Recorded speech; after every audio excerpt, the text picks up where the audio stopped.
Assalamualaikum warahmatullahi wabarakatuh. Hari ini kita masuk ke persamaan trigonometri yang kedua, yang mana nanti bedanya dengan persamaan trigonometri yang pertama, ini antara sin dengan cos sudah dicampur. Salah satu contohnya adalah ini, persamaan trigonometri berbentuk A sin X ditambah B cos X sama dengan C. Kita akan mencari himpunan penyelesaian dari bentuk persamaan sin dan cos ini. Langkah awal yang harus kita lakukan adalah kalau nanti kita bertemu dengan bentuk sin dan cos dalam bentuk penjumlahan atau pengurangan seperti ini, kemudian di sebelah kanan sama dengannya adalah konstanta, kemudian antara sin dan cosnya ini sama, jadi nanti ini bisa X. Jadi kalau di sini X, di sini juga X. Kalau nanti di sini 2X, ini juga 2X. Jadi antara sin dengan cos itu variabelnya sama. Langkah awal yang harus kita lakukan adalah pertama, bentuk ini harus kita rubah terlebih dahulu menjadi bentuk K cos NX dikurang alfa sama dengan C. Nah, kenapa Ibu buat di sini adalah NX? Karena nanti X-nya bisa berapa saja. Jadi nanti NX-nya ini mengikut. Jadi kalau nanti soalnya adalah X, berarti di sininya nanti juga adalah X. Tapi kalau nanti di sini variabelnya adalah 2X, ini 2X, berarti di sini juga adalah 2X. Nah, apa yang harus kita cari? Yang pertama yang harus kita cari adalah K-nya. K itu sama dengan akar dari A kuadrat ditambah B kuadrat. Yang mana A itu adalah koefisien daripada sinnya.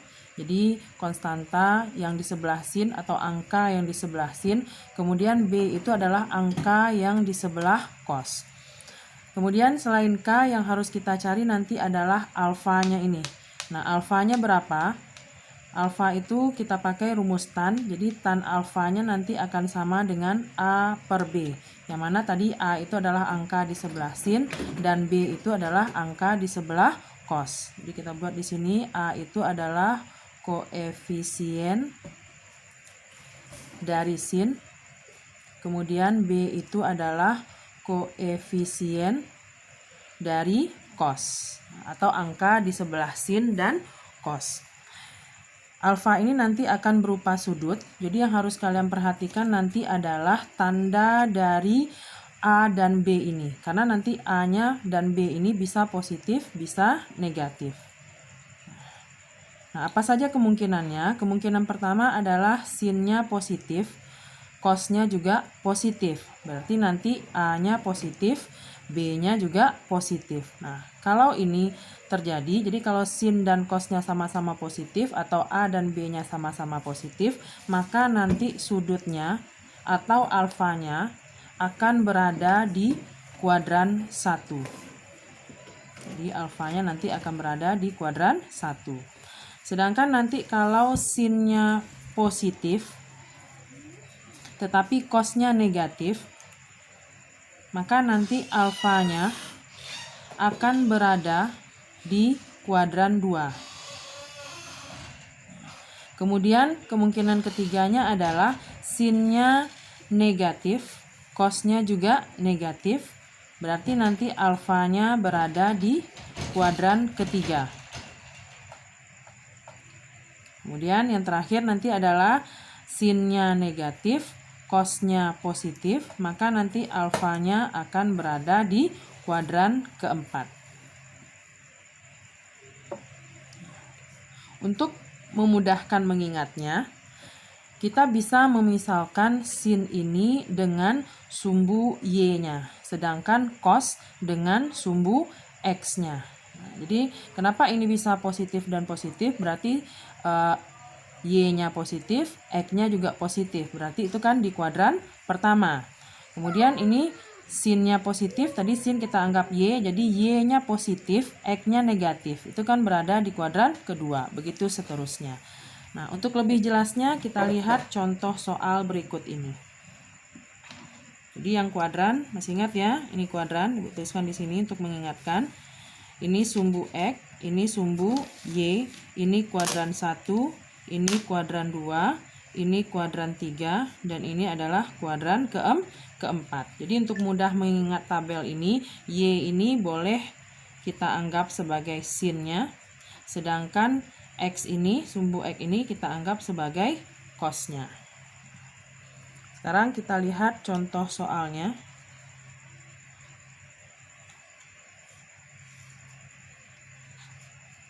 Misalnya, tentukan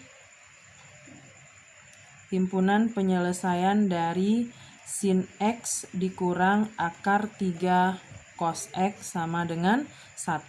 Yang mana nanti X-nya, interval X-nya, itu besar sama dari 0 dan kecil sama dari 360 derajat.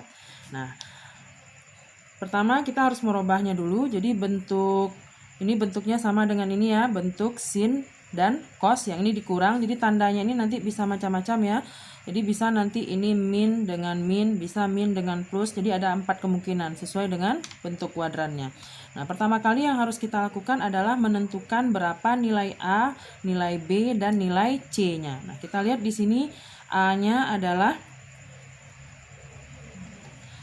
di sini adalah 1.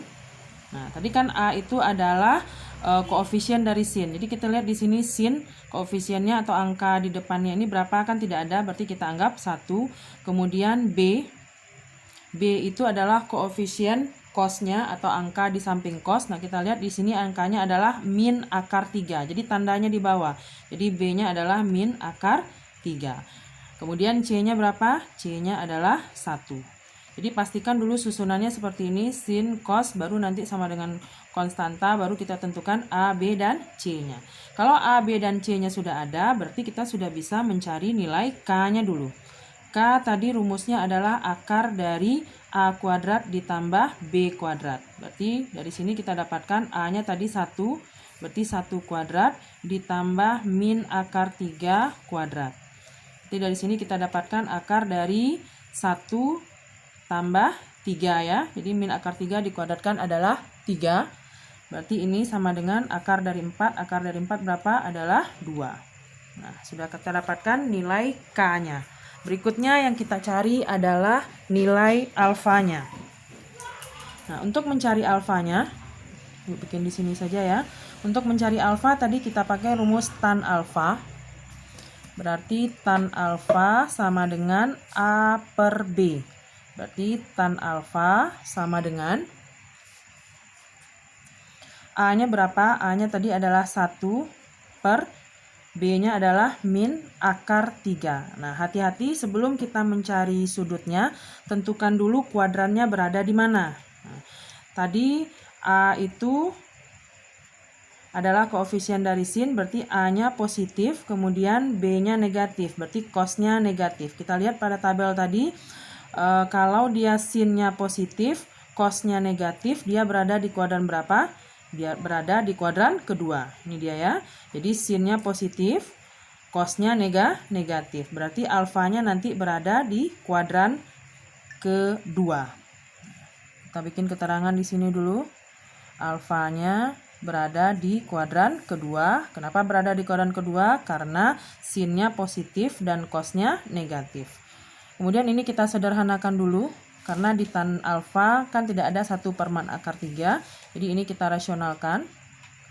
Ini dikali dengan akar 3 per akar 3, sehingga kita dapatkan tan alfanya adalah 1 per akar 3 kali akar 3, 3 ya, berarti min 1/3 akar 3. Nah, kita lihat ternyata sudutnya negatif.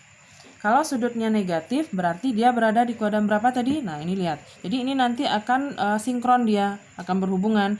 Jadi kenapa dia berada di kuadran kedua? Karena ini tadi tannya negatif. Nah, kita ingat di kuadran kedua rumusnya apa? Di kuadran kedua rumusnya adalah 180 dikurang alfa ya. Nah, berarti di sini kita bikin tan 180 dikurang alfa. Nah, berapa alfanya? Berarti ini tan, kita pakai theta di sini ya, biar tidak ragu kenapa bisa sama sudutnya. Berarti ini 180 dikurang sepertiga akar 3 itu tan berapa? Kan tan 30, berarti tetanya di sini adalah 30. Berarti tan alfa sama dengan tan 150. Berarti kita dapatkan alfanya di sini adalah 150 derajat. Nah, kalau alfanya sudah kita dapatkan, berarti bentuk dari sin X dikurang akar 3 cos X sama dengan 1. Ini sudah bisa kita rubah ke dalam bentuk K ini. Berarti tadi dia bisa berubah menjadi apa? K. Berarti K-nya berapa tadi? K-nya 2. Berarti 2 cos.